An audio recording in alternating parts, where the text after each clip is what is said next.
Time to check in on the Tide. Bama's been on the practice field for close to a week now. Welcome into the Voice of College Football. Please like the video and subscribe. We got Stephen M. Smith, touchdown Alabama here as always. And of course, in my own words, is your destination Monday, Wednesday, Friday, right here on YouTube, 6:30 Central. Stephen, what's going on today? Doing good, Mark. I mean, the guys they got practice off today after the first few days of fall camp that started on Wednesday, July 31st. Went from Wednesday, Thursday. Of course, the guys had Friday off, and then they came back Saturday, Sunday, and they have the day off. So 4 camp practices. We're already through 4 sessions here.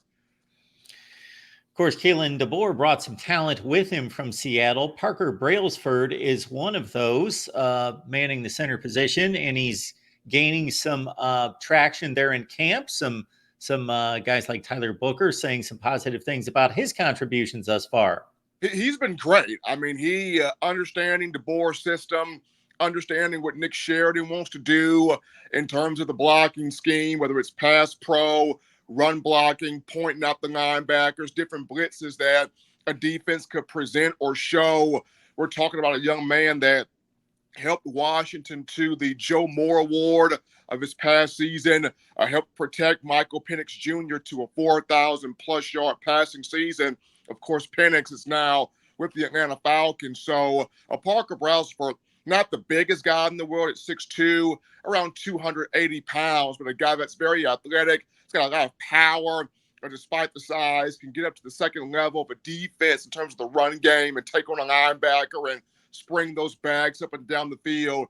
Very good in pass protection. And when you see a guy like a Tyler Booker, who's got all of the Alabama culture in him, receive the knowledge and the information that Parker Brailsford brings in from Washington, from Jaylen DeBoer, it's special watching that. And this young man has fit in nicely with this team at center.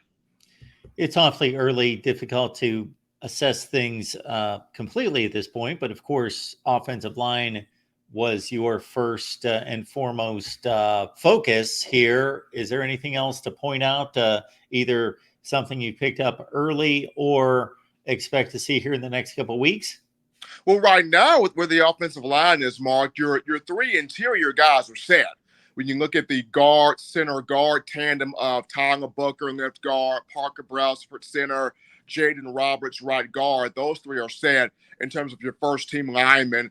What Jaylen DeBoer and Coach Chris Kaplovich, offensive line coach, has been doing is they've been mixing and matching at both tackle spots. Caden Proctor, who was at Alabama as a freshman last season, made the All-SEC freshman team, transferred briefly to Iowa when Nick Saban announced his retirement from coaching the Crimson Tide.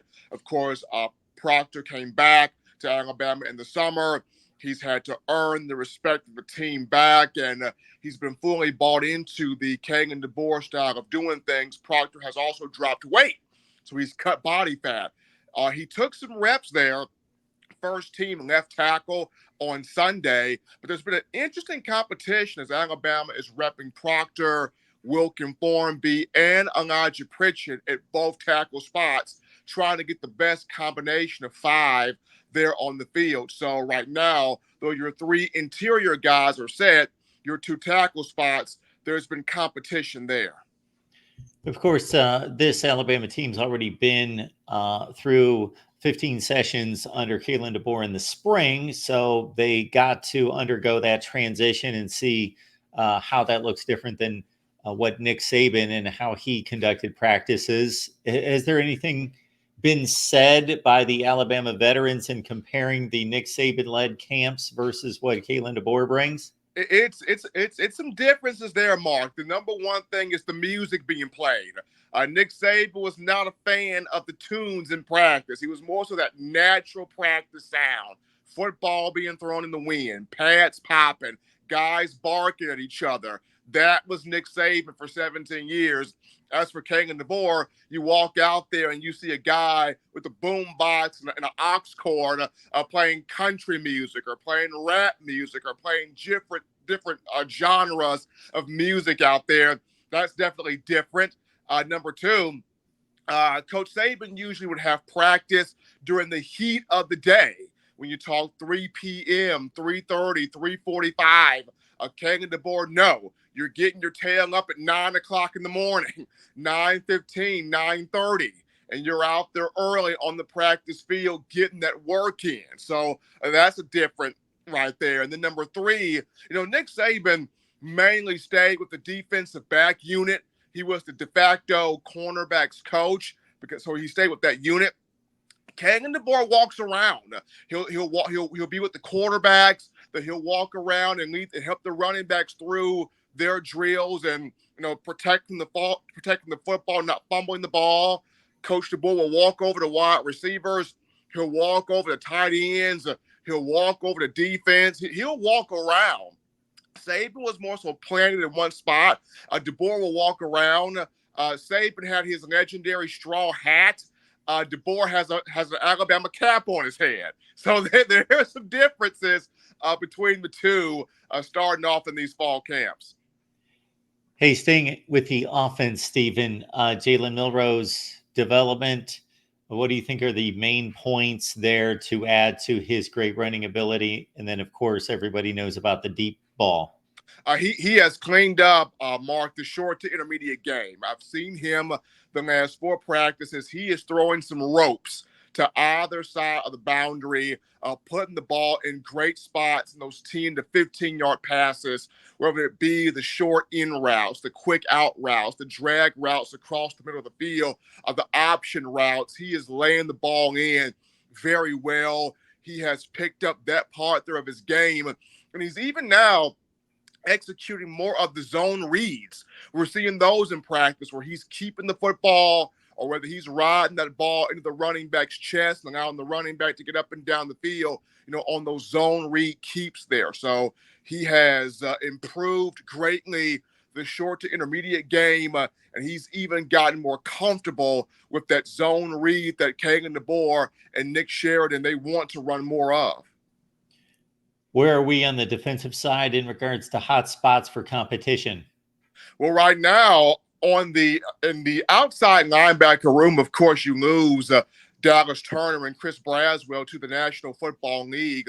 But the two guys that have stepped up at the 2 edge rusher spots, Quandarius Robinson and Keanu Coote, those two have big pass rush, edge bending, twitch ability to affect the quarterback.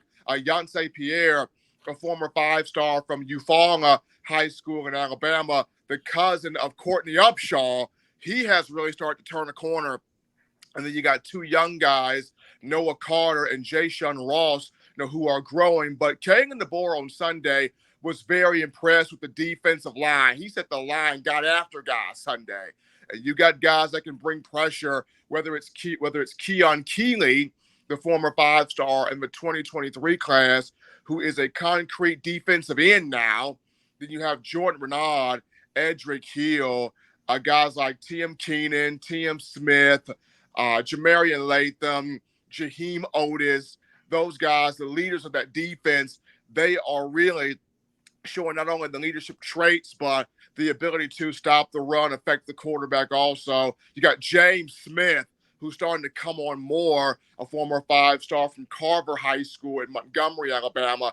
Bama's got at least 12 guys on this defensive line. It can rotate across the board. They're 3 deep at end, at tackle, everywhere. So the defensive line, Kangan DeBoer has been really happy about this group. He's called it the most consistent unit through 4 practices.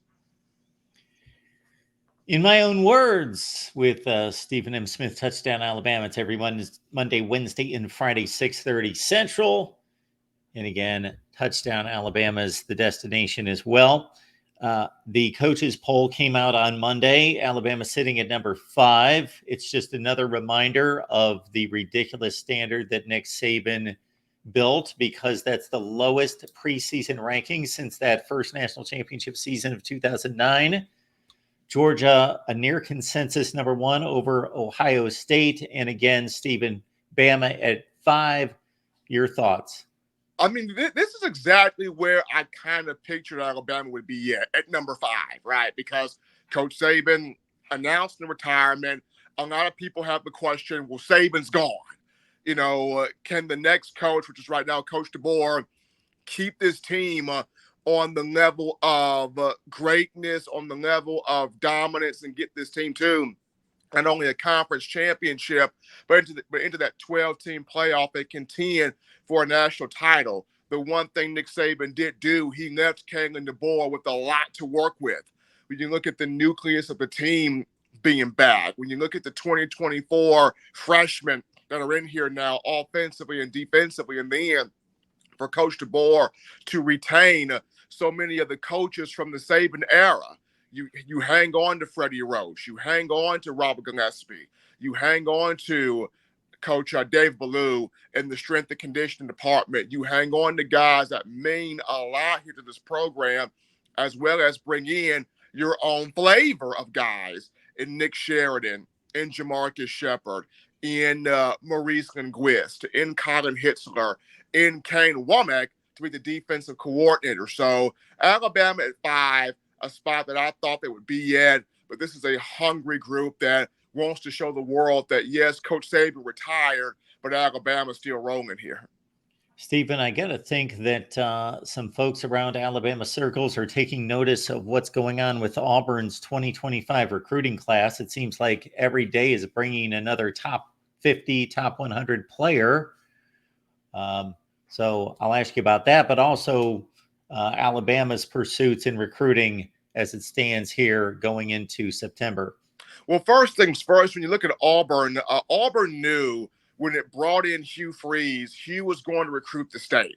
He was going to recruit the state of Alabama. The Iron Bowl recruiting is an emphasis for Hugh Freeze, especially when you look at recently Auburn flipping some guys from Alabama, flipping Derek Smith, the 4-star wide receiver from Southside High School in Selma, Alabama, flipping Antonio Carter, the elite defensive lineman from Saraland High School here in the state of Alabama. So Hugh Freeze has put a lot of emphasis on, we got to recruit this state. We got to flip some guys from Alabama in the state. There's a lot of talent in the state of Alabama that we've got to get. And where Alabama is concerned, Bama's got to recruit the state hard.